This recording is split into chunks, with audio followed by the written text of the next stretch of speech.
Selamat pagi, Bapak Ibu yang terkasih dalam Tuhan Yesus Kristus. Salam sehat untuk kita semua.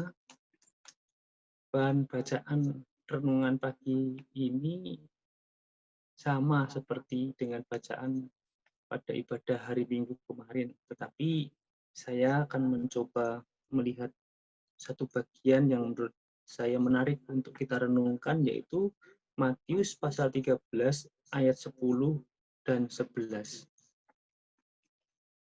Matius pasal 13 ayat 10 dan 11. Maka datanglah murid-muridnya dan bertanya kepadanya, "Mengapa engkau berkata-kata kepada mereka dalam perumpamaan?" Jawab Yesus, "Kepadamu diberi karunia untuk mengetahui rahasia kerajaan surga, tetapi kepada mereka tidak." Menarik, Bapak Ibu, pertanyaan para murid kepada Tuhan Yesus, kenapa kok menggunakan perumpamaan?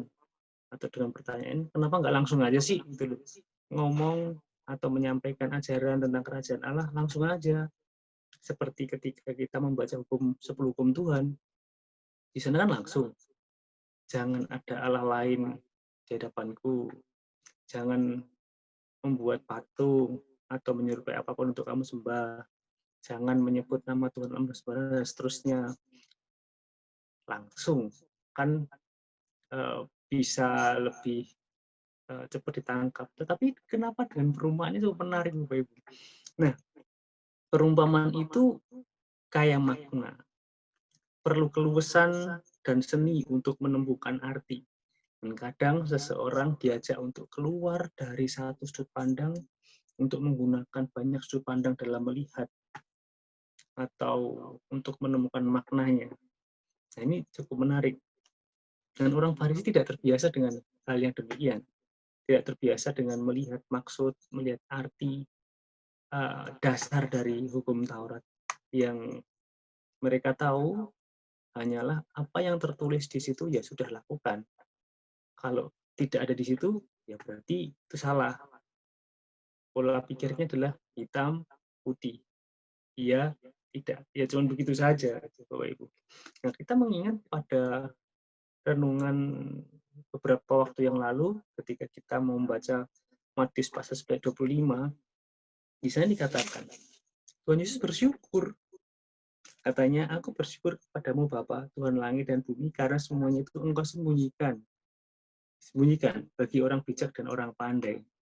Nah, disembunyikan kita, bacaan hari ini kurang lebih demikian, bahwa kata Tuhan Yesus, kepadamu diberikan karunia untuk mengetahui rahasia, tapi kepada mereka tidak. Nah, tidak jauh berbeda, atau kita bisa melihatnya hanya agak-agak mirip itu Bapak Ibu. Disembunyikan dan tidak diberi karunia. Disembunyikan dari apa? Kenapa kemudian seolah-olah yang satu ini tidak diberikan, tetapi yang ini diberi karunia itu? Nah, dia dikatakan bahwa kerajaan Allah atau Injil disembunyikan dari arogansi mereka, dari gengsi mereka, dari kesombongan mereka. Karena apa? Seperti ayat 15 kalau kita baca lagi, sebab hati bangsa ini telah menebal. Dengan bahasa lain, unfeeling atau tidak peka, tidak memiliki perasaan tentang kemanusiaan, tentang belas kasihan kepada orang lain, dan seterusnya. Nah, itulah yang kemudian menyebabkan kerajaan Allah tersembunyi dari mereka. Mereka tidak bisa melihat. Tetapi berbeda dengan orang kecil atau murid-murid Yesus pada waktu itu. Ya, diberi karunia untuk melihat itu. Mereka mempunyai kerelaan untuk melepaskan pemahaman lama dan kemudian mereka menerima pemahaman baru atau cara pandang baru tentang hidup ini. Mereka memiliki kemauan untuk belajar, untuk mendengar. Nah, kalau orang Farisi seolah-olah mereka menjaga tatanan keagamaan. Dan kita melihat bahkan mereka menjaganya dengan kebencian. Nah, kalau orang Farisi merasa semakin beriman ketika mereka sudah membenci yang lain, mereka memelihara rasa benci, mereka mempertahankan kebencian untuk beriman.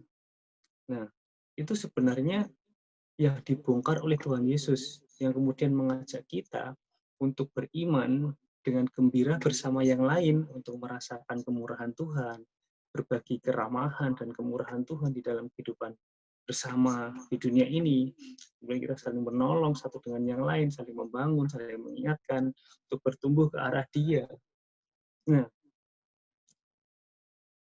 pola beragama seperti orang Yahudi atau orang Farisi ini sebenarnya tidak sedikit kita jumpai dalam kehidupan beragama pada masa kini.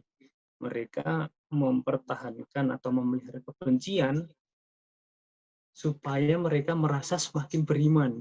Nah, ini kan bahaya juga gitu.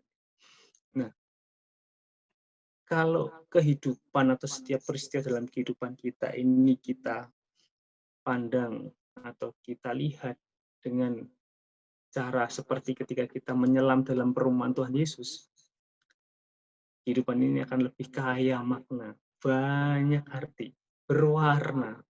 Tapi ketika kita melihat dengan caranya orang Farisi, hitam, putih. Kalau kamu nggak gini berarti kamu salah. Hidup ini akan hanya dua warna, hitam dan putih, ya, dan begitu sangat membosankan. Tetapi dengan